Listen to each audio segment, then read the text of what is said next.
یہ بہت ضروری ہے کہ ہم اپنی ذمہ داریوں کو سمجھیں، اپنی ذمہ داریوں کو جانیں۔ اسلام کی تعلیمات کو ہم جانتے ہیں، ہمیں یہ نعمت ملی ہے اور اس نعمت کی ہمیں حقیقی معنوں میں قدر نہیں ہے، اس لیے کہ ہمیں تو یہ آباء و اجداد سے ملا تو ہم سمجھ نہیں پا رہے ہیں اس کو۔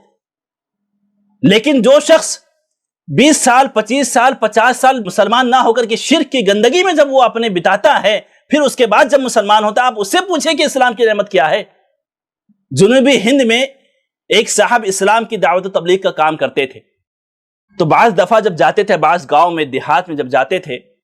اور اسلام کی تبلیغ کرتے تھے، اسلام کے محاسن کو لوگوں کے سامنے بتاتے تھے، بالخصوص اسلام کے ہاں طبقاتی نظام،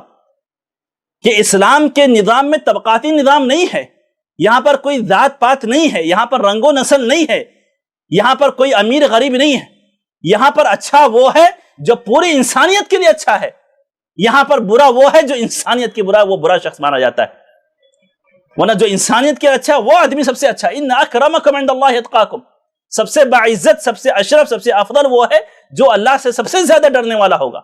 اور اللہ سے سب سے زیادہ ڈرنے والا وہ شخص ہوگا جو اسلام کی تعلیمات پر عمل کرنے والا ہوگا، اور اسلام کی تعلیم وہ ہے جو پوری انسانیت کے لیے امن اور چین کی بات کرتی۔ تو جب اسلام کے اس نظام کو ان لوگوں کے سامنے پیش کیا گیا کہ اسلام یہ طبقاتی نظام کو نہیں مانتا، آپ سب میرے بھائی ہیں، ہم سب برابر ہیں، تو بعض گاؤں دیہات میں جب جا کر کے اسلام کی خوبصورتی کو یہ بتلاتے تھے تو اسلام پورا گاؤں اسلام قبول کر لیتا تھا،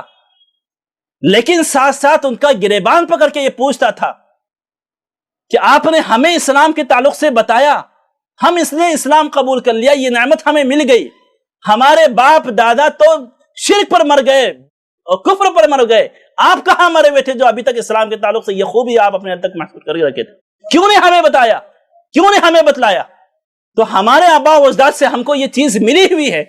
ہمیں اس کا نعمت کا احساس نہیں، لیکن جو شرک کی گندگی میں ایام بتا کر کے آتا نا، اس سے پوچھے کہ اسلام کی نعمت کیا ہے۔ یہ ذمہ داری ہمارے کندھوں پر ڈالی گئی تھی، اس کے تعلق سے ہم حد درجہ شکار۔ کنتم خیر امۃ اخرجت للناس تأمرون بالمعروف وتنہون عن المنکر،